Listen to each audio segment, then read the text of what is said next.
입찰 참가 자격 제한 처분 행정심판 심층 분석. 입찰 참가 자격 제한 처분의 개념과 법적 성격. 입찰 참가 자격 제한 처분은 부정당업자 제재라고도 불리며 공정한 경쟁이나 계약의 적정한 이행을 해칠 염려가 있거나 그 밖에 입찰 참여가 부적합하다고 인정되는 자에 대하여 일정 기간 동안 입찰에 참가할 수 없도록 하는 행정처분입니다. 이는 공공조달 계약의 공정성과 적정성을 보장하기 위한 핵심적인 제도입니다. 법적 성격상 입찰 참가 자격 제한 처분은 상대방에게 불이익을 가하는 침익적 행정처분으로서 제재적 성격과 예방적 성격을 모두 가지고 있습니다. 해당 업체의 부정당 행위를 제재하는 동시에 향후 공공계약의 보호라는 일반 예방적 목적을 달성하기 위한 규정입니다. 입찰 참가 자격 제한 처분의 법적 근거. 국가계약 관련 법령. 국가를 당사자로 하는 계약에 관한 법률 제27조 제1항에 따르면 각 중앙관서의 장은 경쟁의 공정한 집행이나 계약의 적정한 이행을 해칠 염려가 있거나 그 밖에 입찰에 참가시키는 것이 적합하지 아니하다고 인정되는 자에게는 2년 이내의 범위에서 대통령령으로 정하는 바에 따라 입찰 참가 자격을 제한하여야 합니다. 국가계약법 시행령 제76조에서는 구체적인 제한 사유를 규정하고 있으며 시행규칙 제76조 및 별표 2에서는 위반 행위별 구체적인 제한 기간을 정하고 있습니다. 지방계약 관련 법령. 지방자치단체를 당사자로 하는 계약에 관한 법률 제31조와 제32조에서는 지방자치단체가 실시하는 입찰에 대한 참가 자격 제한을 규정하고 있습니다. 제한을 받은 자는 그 제한 기간 동안 각 지방자치단체에서 시행하는 모든 입찰에 대하여 참가 자격이 제한됩니다. 공공기관 관련 법령. 공공기관의 운영에 관한 법률 제39조 제2항에서는 공기업과 준정부기관의 입찰 참가 자격 제한에 대해 규정하고 있습니다. 공기업 준정부기관 계약 사무규칙에서 구체적인 절차와 기준을 정하고 있습니다. 입찰 참가 자격 제한 사유. 주요 제한 사유. 국가계약법 시행령 제76조에서 규정하는 주요 제한 사유는 다음과 같습니다. 계약을 이행함에 있어서 부실 조작 또는 부당하게 하거나 부정한 행위를 한 자가 가장 대표적인 제한 사유입니다. 여기에는 공사나 용역의 품질 기준을 충족하지 못한 경우, 적절하지 않은 자재를 사용한 경우, 고의적으로 불량한 결과물을 제출한 경우 등이 포함됩니다. 정당한 이유 없이 계약을 체결 또는 이행하지 아니한 자도 제한 대상이 됩니다. 이는 입찰에 참가하여 낙찰자로 선정되었음에도 계약 체결을 거부하거나 계약을 체결한 후 이행을 거부하는 경우를 포함합니다. 입찰 계약 관련 서류를 위조 또는 변조하거나 경쟁의 공정한 집행을 저해할 염려가 있는 경우도 중요한 제한 사유입니다. 서류 위조나 담합행위 등이 여기에 해당합니다. 계약 주요 조건 위반의 해석. 최근 대법원 판례에 따르면 국가계약법 시행령 제76조 제2항 2호 과목의 정당한 이유 없이 입찰 공고와 계약서에 명시된 계약의 주요 조건을 위반한 자에 해당하기 위해서는 입찰 공고와 계약서에 미리 계약 조건과 그 계약 조건을 위반할 경우 입찰 참가 자격 제한을 받을 수 있다는 사실을 모두 명시해야 합니다. 이는 계약 상대방의 예측 가능성을 보장하기 위한 것으로 단순히 계약 조건을 위반했다고 해서 자동으로 입찰 참가 자격이 제한되는 것이 아니라 사전에 그러한 제재가 있을 수 있음을 명시해야 한다는 의미입니다. 입찰 참가 자격 제한 처분 절차. 사전 절차. 입찰 참가 자격 제한 처분은 행정절차법이 적용되는 침익적 행정처분이므로 행정청은 처분을 하기 전에 반드시 사전 통지와 의견 제출 기회를 제공해야 합니다. 실제로 처분청은 처분사전 통지서를 통해 구체적으로 어떤 문제가 있었는지 표시하고 보조사업자가 의견을 제출할 수 있는 의견 제출 기한을 명기합니다. 중대한 사안의 경우 청문 절차를 거쳐야 하며 이 과정에서 처분 상대방은 적극적으로 소명 자료를 제출하여 본격적인 처분이 내려지지 않도록 노력해야 합니다. 처분의 확정과 통보.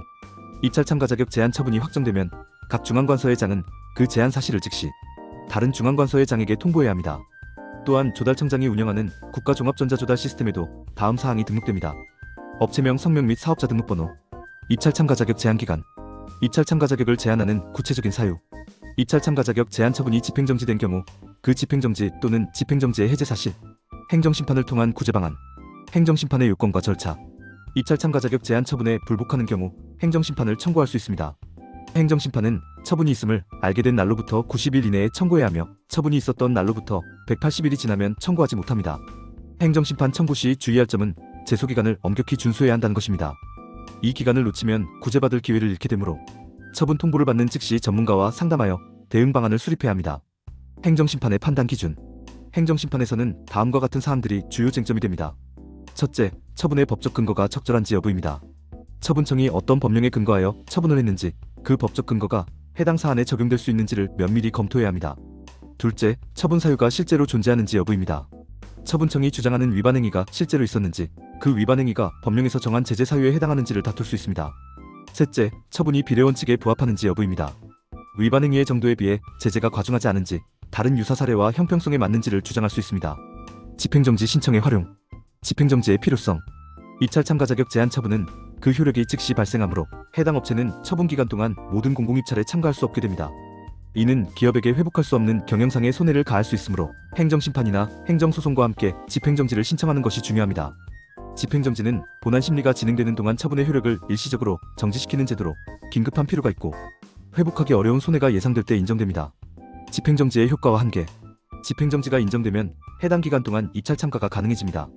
다만 집행정지는 처분의 효력을 일시적으로 정지시키는 것일 뿐이므로 본안 소송에서 패소하면 다시 제재 효력이 부활합니다. 최근 법제처 해석에 따르면 입찰 참가 자격 제한 처분에 대한 법원의 집행정지 결정이 있은 후 그 집행정지 기간 중에 당초 제한 처분 전에 발생한 위반 행위를 적발한 경우에도 추가 제재가 가능하다고 해석되고 있어 집행정지 기간 중에도 주의가 필요합니다. 행정처분과 계약에 근거한 권리행사의 구분의 중요성. 공기업이나 준정부기관의 경우 입찰 참가 자격 제한 조치가 법령에 근거한 행정처분인지 아니면 계약에 근거한 권리행사인지에 따라 불복 방법이 달라집니다. 행정처분이라면 행정심판이나 행정소송으로 다퉈야 하고 계약에 근거한 권리행사라면 민사소송으로 다퉈야 합니다. 판단 기준. 대법원 판례에 따르면 이를 구분하는 기준은 다음과 같습니다. 원칙적으로는 공기업 준정부기관이 계약 상대방에게 통지한 문서의 내용과 해당 조치에 이르기까지의 과정을 객관적 종합적으로 고찰하여 판단해야 합니다.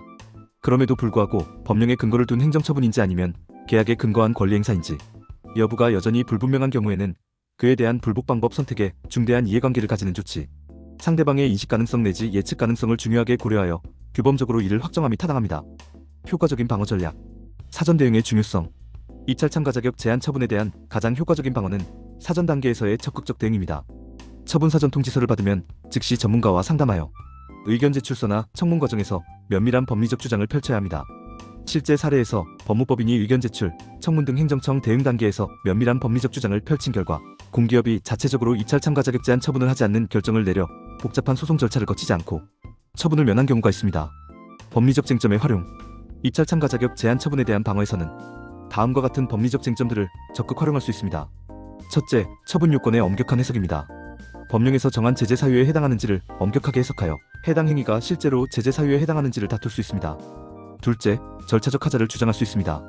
사전 통지나 의견 제출 기회 제공 등 행정 절차법상 의무 절차를 제대로 거쳤는지를 검토해야 합니다. 셋째, 비례 원칙 위반을 주장할 수 있습니다. 위반 행위의 정도에 비해 제재가 과중하거나 다른 유사 사례와 비교하여 형평성에 어긋나는지를 주장할 수 있습니다. 최근 동향과 주의사항. 제재 강화 추세. 최근 공공계약 분야에서는 부정당업자에 대한 제재가 점차 강화되는 추세입니다. 제재 기간도 늘어나고 있고 제재 사유도 확대되고 있어 업체들의 주의가 필요합니다. 특히 가중 사유가 적용되는 경우 제재 기간이 200까지 늘어날 수 있으므로 이전에 제재를 받은 이력이 있는 업체는 더욱 주의해야 합니다. 집행정지 기간 중 추가 제재.